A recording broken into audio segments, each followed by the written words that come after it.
Et maintenant, écoutez, j'ai le plaisir de lancer cette première table ronde. Première table ronde qui va poser finalement le sujet, poser le sujet sur la rénovation, car un élément important, en tout cas un acteur important, c'est l'État. L'État s'engage au niveau des COP, s'engage au niveau de sa neutralité carbone. Et donc, on peut dire aujourd'hui que le sujet de la rénovation est un sujet qui est pris vraiment à bras-le-corps par l'État et les ministères. Donc, je vais demander de venir à la tribune trois personnalités, si vous voulez bien. Messieurs Philippe Pelletier, Alain Maugart et Denis Dessus, vous mettre au niveau de l'estrade.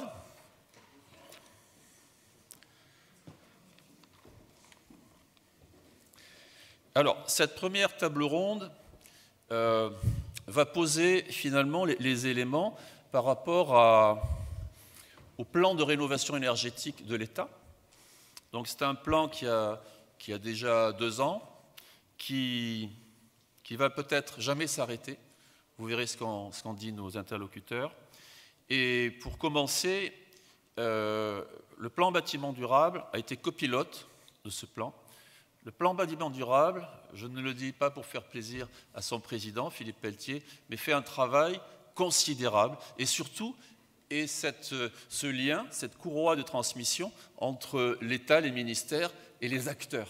Il y a du concret.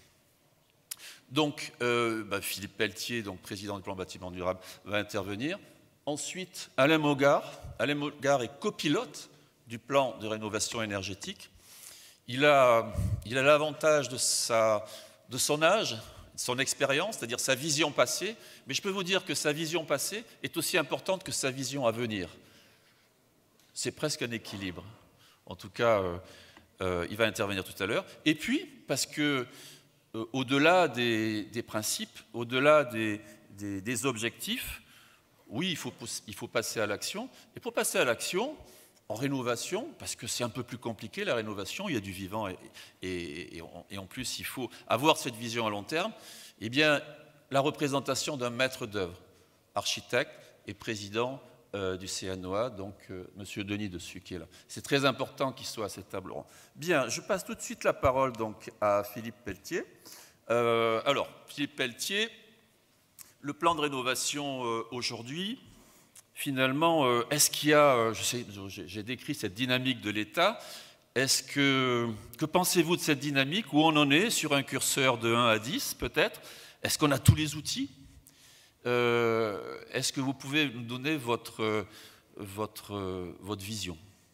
Je vais rebondir sur un mot que vous avez employé à l'instant, Philippe, qui est il faut passer à l'action. Non, il ne faut pas passer à l'action. Il faut amplifier l'action, améliorer l'action. Mais il faut véritablement qu'un jour, et il est grand temps, on sorte de cette idée qu'on va démarrer la rénovation énergétique des bâtiments. C'est une idée qui ne correspond pas à la réalité. La rénovation énergétique des bâtiments, avec des appréciations qu'on peut porter de manière contrastée, elle est à l'œuvre. Et mon boulot qui me conduit à me promener partout sur le territoire me fait voir à chaque déplacement des actions vertueuses, efficaces, qui ne sont sans doute pas assez visibles, pas assez connues pour donner l'impression d'un mouvement d'ensemble, mais dont la réalité n'est pas contestable. Donc je voudrais déjà chasser cette idée. On n'est pas au démarrage de quelque chose, on est à l'amplification d'un mouvement qui est engagé. Et là, Philippe, vous avez raison sur un autre mot, ce mouvement est pour moi irréversible. Il est et il s'inscrit dans la durée, et le seuil de 2050, qui est une commodité qu'on s'est donné, une vision à 30 ans, sera un seuil glissant et on continuera encore après cette date-là. Alors, Je ne vais pas montrer davantage dans cette première intervention les éléments qui me font dire que ça fonctionne, que ça se développe. Je vais montrer les deux voies de progrès qui me paraissent devoir retenir notre attention collective. La première se résume par un mot: il faut davantage de confiance. Et la deuxième se traduit par un autre mot qui commence également par C. Il faut qu'on prenne en compte mieux et davantage le facteur carbone dans les actions de rénovation. Confiance, carbone. Confiance. Je l'illustre par trois moyens qui sont en train de se mettre à l'œuvre pour amplifier la confiance. C'est l'accompagnement des ménages, c'est un outil fiable de mesure de l'action et c'est une confiance renforcée dans l'offre de services des entreprises. Le premier sujet, accompagnement des ménages, il est en train de se passer quelque chose de tout à fait formidable, qui est que se met en place, avec, pas la peine d'évoquer le nom du programme, se met en place avec les grandes collectivités territoriales un accompagnement concret des ménages dans leur prise de décision et dans la mise en œuvre de la décision de rénovation de leur logement. Ce programme se contractualise entre l'État et les collectivités territoriales. Il est hautement financé. Bref, c'est un sujet dont vous allez voir des conséquences dès cette année. Deuxièmement, l'outil. C'est le diagnostic de performance énergétique dont on a fait collectivement le choix de le maintenir et de le renforcer par un certain nombre de mesures pour qu'il ait davantage de qualité et soit servi par des diagnostiqueurs davantage formés. Cet outil devrait développer aussi des vertus pédagogiques pour être facile à comprendre par les ménages, par les gens intéressés par les conséquences à en tirer sur le plan de la performance énergétique de leur logement. Et c'est un sujet qui se cale cette année pour rendre ce diagnostic opposable au début de l'année prochaine. Et puis le troisième sujet, la confiance dans les entreprises, c'est un sujet qu'on a peut-être un peu mésestimé ces dernières années, malgré les efforts considérables qui ont été faits, et notamment à l'initiative d'Alain Mogart, pour faire en sorte que les entreprises montent en gamme et aient une approche plus globale du sujet de rénovation des logements.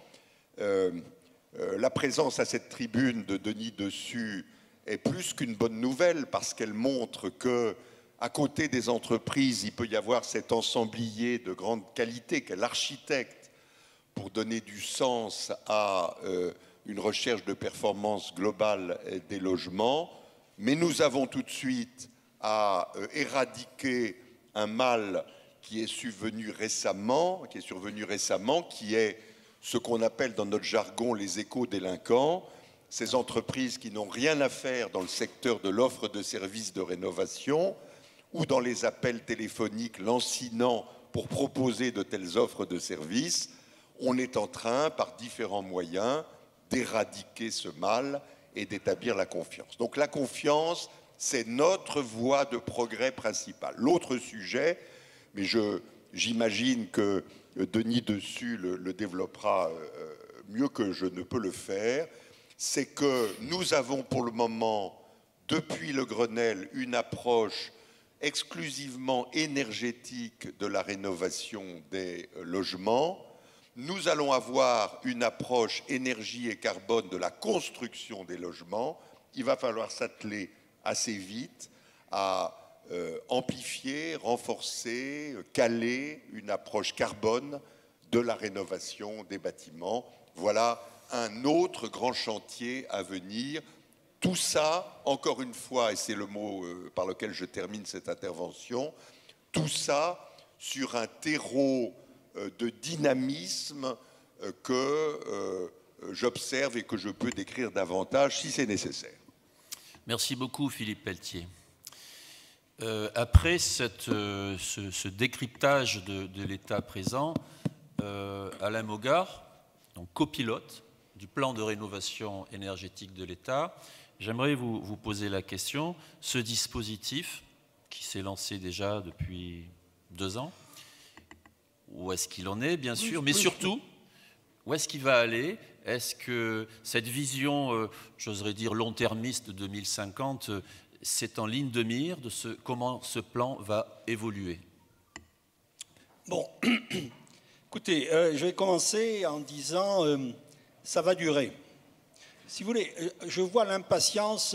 Est-ce qu'on a commencé l'action? Est-ce qu'elle est suffisamment forte? J'ai envie de vous dire, le problème, c'est de disputer une course de fond, un marathon. C'est un marathon jusqu'à 2050. Il faut bien voir que ceux qui ont pu écouter ou vous écouterez l'exposé qui a été fait sur le changement climatique par Valérie, vous comprenez que nous sommes obligés de changer déjà et de baisser la quantité carbone, et ensuite il faudra la baisser dans des conditions énormes, et ensuite il faudra arriver à la neutralité carbone en 2050. C'est pas, on verra bien où on en est en 2050. Donc, quand vous regardez le processus, c'est un système d'action qui s'amplifie avec le temps. Alors, c'est quel système d'action? Les 2 conférences qui ont lieu simultanément sont liées. L'arrivée du carbone, la question carbone, nous a montré quelque chose qui avait été masqué. Dans le bâtiment, désormais, le carbone gris de la construction l'emporte sur le carbone de l'exploitation. Voilà. Il faut que tout le monde le comprenne. C'est donc devenu quelque chose de central. Alors, vous en tirez souvent une seule conclusion, c'est qu'il faut, dans la réglementation du neuf, la rendre environnementale pour réduire le carbone. Mais moi, ici, dans le sujet rénovation, j'en tire une autre conclusion, très importante, c'est qu'avant de construire des logements ou des bâtiments neufs, il faut d'abord prolonger la durée de vie des bâtiments existants en permettant un changement d'usage, une évolution des usages. Pourquoi? Parce que quand on regarde la question carbone, le bâtiment apporte une réponse très intéressante, très importante, c'est le stockage. Vous comprenez que le problème qu'on a sur le carbone, c'est non seulement de ne pas en larguer trop, mais de faire en sorte que ce qui est déjà stocké en termes de carbone, on ne le déstocke pas tout de suite. C'est l'évidence quand on se dit, non, de Zeus, on a stocké le carbone dans le pétrole et le gaz et on le sort.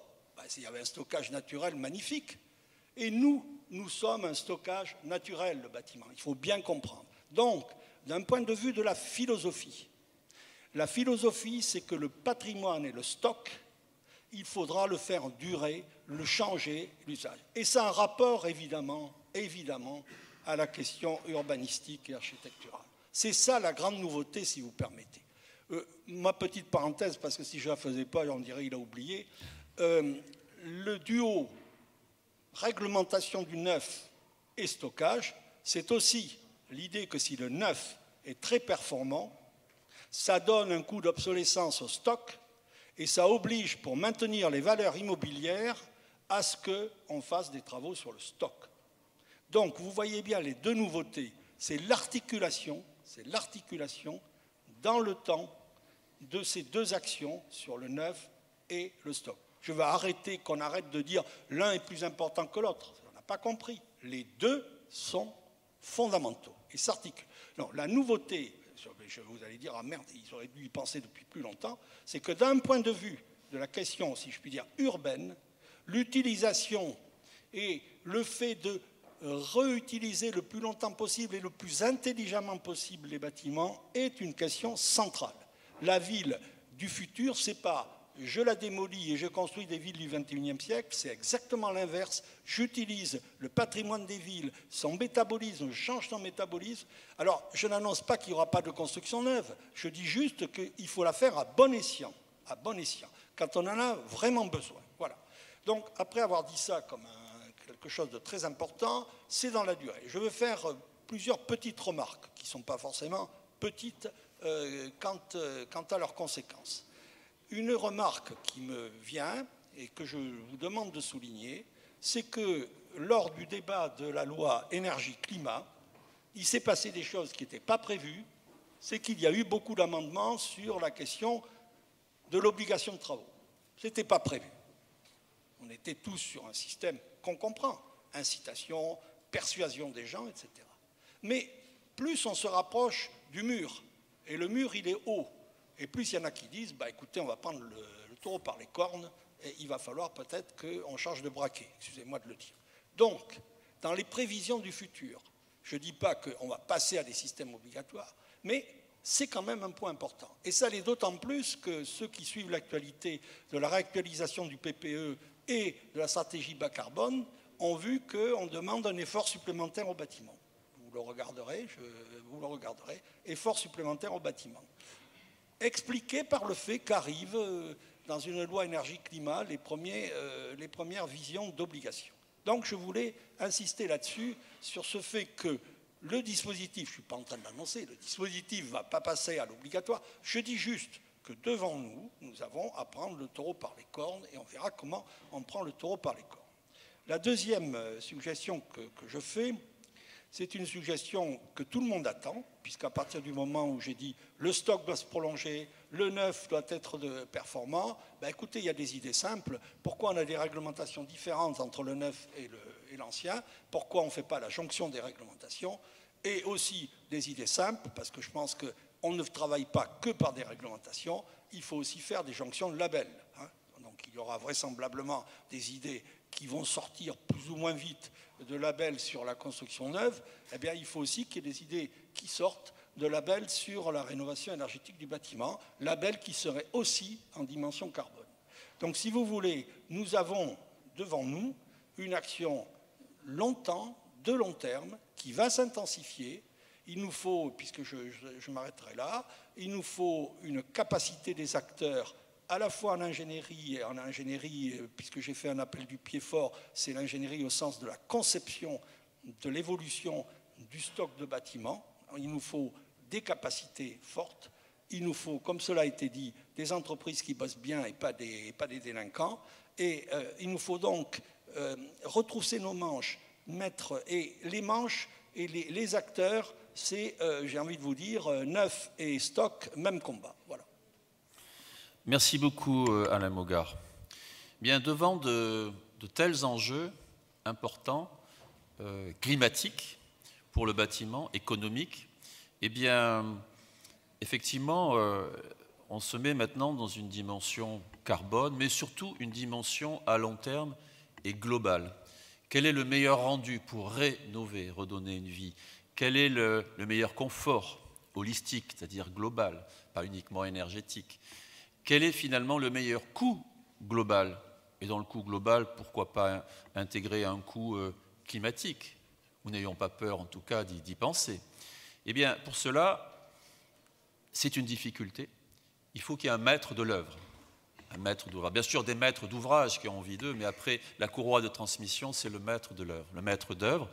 Et pour ça, nous avons vraiment voulu donner la parole à un architecte qui est aussi président du CNOA, donc qui représente les architectes, en la personne de M. Denis Dessus. Donc j'aimerais vous poser la question, comment cette idée de rénover, de refaire du neuf, de redonner une nouvelle vie peut vous donner un rôle majeur, en tout cas que nous appelons de tous nos voeux.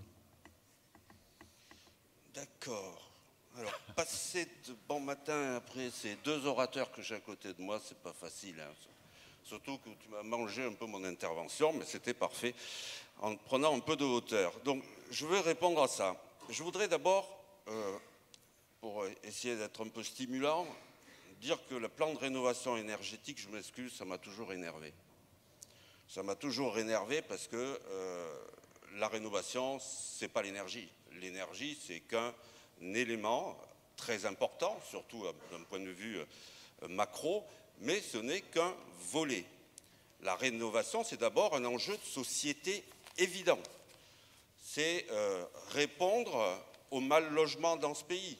C'est un besoin social qui est évident, 5 millions de mal logés. Donc c'est un enjeu sur lequel il faut absolument répondre et embarquer évidemment les réponses énergétiques, les réponses bas carbone qu'on ne doit pas oublier et qui sont essentielles. Donc ça c'est quand même le premier élément, et ce qui est d'ailleurs un des éléments qui fait qu'on a toujours du mal à amplifier ce mouvement.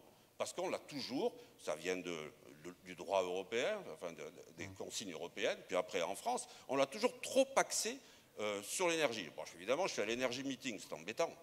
Mais aujourd'hui, il faut qu'on l'ouvre franchement et qu'on ait vraiment des mesures qui soient sur la santé, comme ça a été évoqué, qui soient extrêmement multicritères. C'est une approche holistique qui permet de dire que quand on va rénover, on va gérer des problèmes qui sont l'énergie, mais qui sont également la santé, qui sont également l'acoustique, tous les paramètres de confort. Donc c'est un élément qui est extrêmement complexe et qui est plus complexe qu'une seule approche énergétique. Donc ça, c'était de façon liminaire, je voulais dire ça. Il y a eu, déjà, vous avez à peu près tout dit. Moi, par contre, 2020, je plaisante, hein, je ne vais pas vous embêter, surtout pas vous, mais ce que je trouve particulièrement intéressant, c'est de dire 2020-2050. Quand on intervient dans l'acte de construire, que ce soit sur du bâtiment ou que ce soit en urbanisme, quand on fait une route, on modifie, un environnement, on génère des coûts sur des générations. L'acte de construire, c'est impact pendant 50 ans, 60 ans, 80 ans. Donc c'est un acte extrêmement important parce que les effets peuvent être également multipliés selon qu'on a bien réfléchi ou mal réfléchi à cet acte de construire. Je prends un bâtiment, si on a investi dans la réflexion, si on l'a optimisé, eh bien il va coûter sur sa durée de vie, disons 50 ans, du simple au double ou au triple ou multiplié par 5 selon qu'on a investi ou non dans la réflexion initiale. Donc la difficulté quand on conçoit, c'est de pouvoir répondre aux besoins immédiats en permettant également de répondre aux besoins futurs. C'est ça la difficulté. 2020-2050, c'est intéressant. 2020-2080, tout ce que l'on doit construire ou rénover aujourd'hui doit permettre au moindre coût écologique, au meilleur coût global, à la meilleure réponse fonctionnelle, de répondre aux besoins en 2030, en 2040, en 2050. C'est extrêmement difficile. Je vois tous les bâtiments très haute performance, HQE, qu'on a fait il y a 15 ans, on était sur des modèles qui aujourd'hui s'avèrent obsolètes. On n'avait pas, il y a 15 ans, imaginé une telle évolution de tous les paramètres environnementaux, donc c'est une vraie difficulté. Alors, je vais finir par répondre à la question, même si je l'ai un peu oublié. Non, vous ne l'avez pas oublié. Non, parce que, je ne l'ai pas oublié. Donc je vais reparler, oui. Je ne suis pas là pour faire du prosélytisme, moi je suis une institution, délégation de service public, je ne suis pas là pour faire la publicité des architectes. Mais je vous ai parlé de la complexité et de l'importance de bien concevoir. Quand on rénove, que ce soit sur la ville, et tu as parfaitement... vraiment, c'est essentiel ce que tu as dit, parce que le premier échelon, quand on veut avoir une réponse écologique, une réponse bas carbone, c'est de réfléchir à l'urbanisme de la ville, c'est réparer la ville. Après, quand on repart sur le logement, il faut arriver à maîtriser de multiples données. Quand vous intervenez sur un bâtiment, vous touchez un facteur et vous modifiez tout le comportement d'un bâtiment. C'est pour ça qu'il faut avoir une vraie vision holistique de la conception. Quand on fait les études, et tu en as fait avec le plan bâtiment, l'élément déclencheur de la rénovation, ce qui doit nous importer, parce qu'il faut rénover, l'élément déclencheur de la rénovation, c'est pratiquement jamais la rénovation énergétique. L'élément déclencheur de la rénovation, c'est l'amélioration du confort. C'est le particulier qui a besoin d'une chambre de plus, qui a un bâtiment trop bruyant, etc., etc.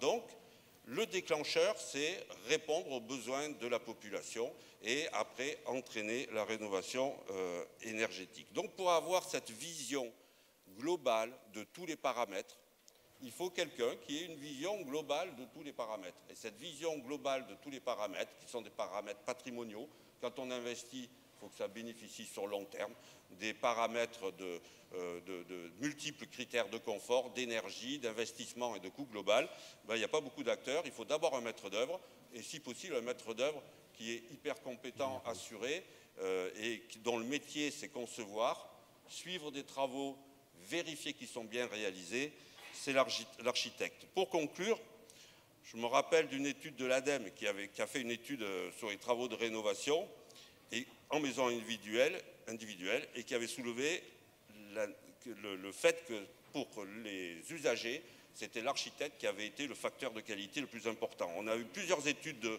UFC Que Choisir qui arrivaient à la conclusion que seul le recours à un maître d'œuvre indépendant garantissait aux particuliers des solutions de rénovation à la fois globales, cohérentes et performantes. Et je crois que c'est ça qu'il faut qu'on arrive à faire. C'est-à-dire qu'il faut qu'on arrive à faire intervenir chaque acteur dans son champ de compétences. L'entreprise, ce pourquoi elle est formée, compétente et efficace. La maîtrise d'œuvre, là, ce pourquoi elle est nécessaire. Dernier point, en marché public, on n'imaginerait pas que la maîtrise d'œuvre ne fasse pas partie du coût de l'opération. Le coût d'opération intègre toujours la maîtrise d'œuvre, elle est indissociable. Donc elle est indissociable des financements d'un marché public. En marché privé, toutes les politiques de l'État n'ont jamais intégré la maîtrise d'œuvre dans les coûts d'opération. On finance la fenêtre, on finance la chaudière et on n'a jamais financé une opération complète alors que c'est le vecteur qualité et c'est le vecteur de satisfaction de l'usager. C'est ce qui permet de résoudre les arnaques, c'est ce qui permet d'avoir une commande qui est transparente et bien effectuée dans l'intérêt de l'usager. En fait, je suis aussi bavard que même le matin. Bon. Est-ce que quelqu'un veut dire un dernier mot d'une minute Voilà, on a une minute, c'est court. Hein. Moins d'une minute. Moins d'une minute, magnifique. Denis Dessus a raison. Le plan de rénovation, tel qu'on le conduit, il est environnemental. Et la terminologie est celle-là. On a déjà échappé à la première terminologie qui était rénovation thermique. Il y a déjà du progrès. Deuxième sujet, on n'en a pas parlé. On a un laboratoire qui se lance à grande échelle, qui est l'obligation de rénovation énergétique du parc tertiaire, privé et public de plus de 1000 m². Un chantier sur 30 ans, mais un chantier qui va nous permettre collectivement d'apprécier les mérites et les ombres que peut représenter une obligation prudemment posée. C'est à partir de là qu'on pourra ensuite construire les évolutions du plan général. Merci. Monsieur Alain Maugard, un dernier mot ? Ou une dernière phrase peut-être ? Oh non, la dernière phrase, c'est que... Oui, c'est une phrase pour les gens du bâtiment et de la ville, d'urbanisme. Si vous voulez, la clé, ça a été dit par Valérie, hein, vous verrez, le prochain travail du GIEC, on apprend ça, c'est regarder comment les villes peuvent être le transformateur, l'action qui permet d'arriver à l'équilibre carbone. C'est-à-dire qu'on est en train de découvrir une vérité. La vérité, c'est que la civilisation urbaine dominante, c'est elle qui a les clés, par ses modes de vie, par sa façon dont elle s'organise, par ses modes alimentaires, elle a les clés de la réussite ou pas. On va dans le mur, c'est clair. Est-ce qu'on va se péter la gueule dans le mur ? C'est les gens du bâtiment et de la ville qui tiennent, avec la mobilité, qui tiennent les clés. C'est la seule responsabilité que je voulais rappeler. Elle est quand même assez formidable. On exerce un métier où nous avons vraisemblablement les clés de la solution. En tout cas, si on ne le fait pas, ça merdera. Messieurs, merci et surtout bravo pour vos interventions.